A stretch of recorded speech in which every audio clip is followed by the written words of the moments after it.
Hi friends, regular episode కావాలంటే comment చేయండి. సీరియల్లోకి వెళ్తే సుధా వచ్చి రుద్రకు దిష్టి తీస్తుంది. శకుంతల ఇంట్లో వాళ్ళు ఎవ్వరం చూసుకున్నట్టుగా ఈవిడేంటి మరీ వచ్చి ప్రత్యేకంగా తనకి దిష్టి తీస్తుంది అని శకుంతల అంటుంది. ఆ సమయంలో అత్తేను మందలియచ్చు కదా అని అంటుండగా శ్రీమంతానికి పిలిచానని చెప్పేసి అలుసుగా తీసుకొని ఇప్పుడు తనతో మాట్లాడాల్సిన అవసరం లేదు నాకు అని విధంగా అన్న తర్వాత సుధా వచ్చి వదిన బాగున్నావా అంటుండగా బాగానే ఉన్నానులే అని ఈ విధంగా అన్న తర్వాత ఇక వెంటనే సుధా రుద్ర దగ్గర కూర్చొని నాన్న చాలా జాగ్రత్తగా ఉండు, అసలే ఇప్పుడున్న సిచ్యువేషన్లో ఏం జరుగుతుందో అర్థం కావట్లేదు. సరే అన్నయ్య, ఇక నేను బయలుదేరుతాను. అదేంటమ్మా ఇప్పుడే వచ్చావు, ఇప్పుడే వెళ్ళిపోతావా అని విజేంద్రవర్మ అంటాడు. లేదన్నయ్య, బయట బావగారు ఎదురు చూస్తున్నాడు. అంటే బావగారు వచ్చారన్నయ్య. కాకపోతే మన మీద కోపంతో బయట నిలబడ్డట్టున్నాడులే అని అన్న తర్వాత సరేనయ్య పర్లేదులే, ఇక నేను వెళ్తానులే అని విధంగా సుధా వెళ్తుండగా జాగ్రత్త అని రుద్రకు మంచి చెడు చెప్తుంది. సరత్తయ్య అని చెప్పేసి రుద్ర అంటాడు. ఈలోపు వెంటనే ఇక రంగ అదే నిష ఎవరంటే గంగ రూపంలో ఇంట్లో చెలామణి అవుతున్న సుధా ఇంట్లో తన కూతురుగా చెలామణి అవుతున్న తన గురించి కాల్ డేటా ప్లస్ అన్ని బయోడేటా తెలుసుకుంటాడు. అప్పుడు అతను ఆ అజ్ఞాత వ్యక్తి తన గురించి తెలుసుకొని తను కావాలని చెప్పేసి ఆస్తి కోసం నగల కోసం ఆ ఇంట్లో తన కూతురుగా చేరిందని చెప్పేసి తెలుసుకుంటాడు రంగ.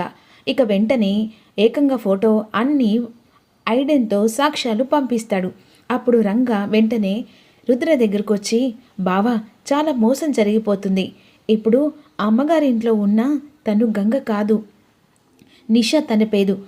ఇక డబ్బు కోసమని ఇలాంటి పనులు చేస్తూ ఉందట, డబ్బు కోసమని ఆ ఇంట్లో కూతురుగా చెల్లమని అవుతుందట బావా అని అనేసరికి ఇప్పుడు సాక్ష్యాలతో దొరికిపోయింది. ఇక వెంటనే తనని రెడ్ హ్యాండెడ్గా పట్టుకుందాం పదా అని చెప్పేసి రంగ, రుద్ర, గంగ అందరు కలిసి వెంటనే సుధా వాళ్ళ ఇంటికి వస్తారు. సుధా వాళ్ళ ఇంటికి బయలుదేరేసరికి ఆ సమయంలో ఈ విధంగా ఇక సుధా వాళ్ళ భర్త అంటూ ఉంటాడు. ఇక మీ అన్నయ్య గారు రాజమర్యాలు బాగానే చేశాడా అని అంటుండగా ఇక మిమ్మల్ని లోపలికి రమ్మన్నాడు, కాకపోతే మీకు నచ్చదు కదా అని చెప్పేసి రుద్రకు అలా జరిగిందని అంటేనే నేనేదో నిన్ను తీసుకొని వచ్చాను, ఇంట్లో దాకా రావాల్సిన అవసరం నాకు లేదు అని సుధా వాళ్ళ భర్త అంటాడు. ఈలోపు వెంటనే ఇంట్లో ఎవరూ లేరని ఉన్న నగలు ఆస్తి పేపర్లన్నీ దోచకపోదామని చెప్పేసి ఇక వెంటనే జయ అనుకుంటుంది. ఈలోపు జయ వాళ్ళ రూమ్లోకి వెళ్తుంది, లాకర్ తీసేస్తుంది, అన్ని నగలు ఉంటాయి. ఈ బాక్సింగ్ అతను ముసలోడు బాగానే సంపాదించినట్టున్నాడే అని చెప్పేసి నగలన్నీ తీస్తూ పెడుతూ ఉంటుంది, ఆస్తి పేపర్లు అని చెప్పేసి అన్నీ తీస్తూ ఉంటుంది. ఈలోపు వీళ్ళు రాకముందుకే ఈ ఆస్తి నగలు అన్నీ నా హ్యాండ్ ఓవర్లు చేసుకొని ఇక్కడి నుంచి పరారైతే అయిపోతుంది, ఇక నేనంటూ ఒక అడ్రస్ లేకుండా జరిగిపోతుంది అని ఈ విధంగా నిష ప్లాన్ చేస్తుంది.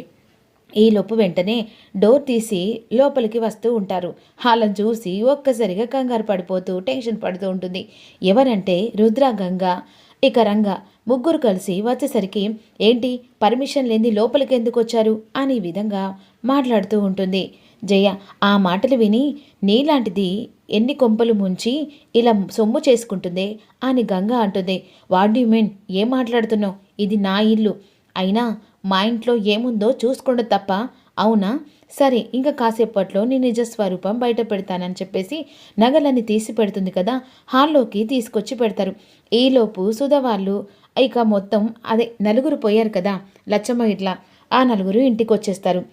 ఇంటికి వచ్చేసరికి వెంటనే షాకింగ్గా చూస్తూ ఉంటారు.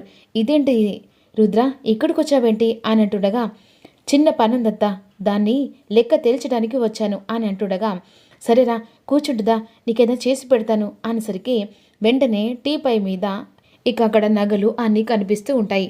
అప్పుడు వెంటనే సుధా భర్త వాటిని చూసి ఇక అసలు ఇక్కడ ఏం జరుగుతుంది, ఈ నగలన్నీ ఇక్కడేంటి జయ అని చెప్పేసి ఈ విధంగా అడుగుతుండగా అప్పుడు వెంటనే జయ గుటకలు వేస్తూ ఉంటుంది.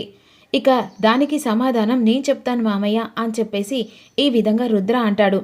మీ కూతురుగా చెల్లమని అవుతున్నా తిను మీ కూతురు కాదు, ఒక ఫ్రౌడ్ కావాలని చెప్పేసి మీ ఇంట్లో వీటి కోసం అని చెప్పేసి ఈ ఇంట్లో ఆస్తి పేపర్లు నగలు నట్రలు దోచుకపోవడానికి ఈ ఇంట్లో మీ కూతురుగా చెల్లమని అవుతుంది అని చెప్పేసి రుద్ర అనేసరికి లేనిపోని నిందలు వేస్తున్న డాడ్, అసలు నేను ఈ ఇంటి కూతుర్ని అయినా ఈ నగలు నేను జెన్యున్గా మీ రూమ్లో చూడ్డానికి వెళ్ళాను. కాసేపట్లో వీళ్ళొచ్చి రాద్దంతం చేసి నువ్వు దొంగతనం చేస్తున్నావు, ఆస్తి పేపర్లు అన్నీ దోచుకెళ్తున్నావు అని చెప్పేసి లేనిపోని నిందలు వేస్తున్నారు. వీళ్ళు పెద్ద పక్క ప్రౌడ్ డాడ్ అని చెప్పేసి జయ అంటుంది. ఇలాంటి మాటలు మాట్లాడతావని నాకు బాగా తెలుసు అని విధంగా వెంటనే రుద్ర, రంగా ఇక అసలు బండారం బయటపెట్టు, తన పేరు జయ కాదు నిషా, తను పక్క ప్రౌడ్, అంతేకాకుండా ఇలాంటి నగలు దోచుకుపోయి ప్రతి ఒక్కరిని టార్గెట్ చేసి పెడుతుంది అని చెప్పేసి కాల్ డేటాతో సహా మొత్తం సాక్ష్యాలు ఇక వెంటనే సుధా భర్తకి ఇస్తారు. అవన్నీ చూసరికి ఒక్కసారిగా సుధా భర్త షాక్ అయిపోతారు. ఇక తన కూతురని ఇంట్లో చెలామణి అవుతున్న జయ్య తన కూతురు కాదని సుధా గుండెలు పగిలిపోతాయి. నీలాంటిదా నా కూతురుగా నమ్మించి నా ఇంట్లో అడుగు పెట్టావు కదా, నీలాంటిది ఈ ఇంట్లో ఉండడానికి వీల్లేదనేసరికి ఇక మీరు కంగారు పడకండమ్మా, ఇలాంటి మంచి మనుషుల మధ్యలో ఉండి వాళ్ళ జీవితాల్ని ఆడుకుంది.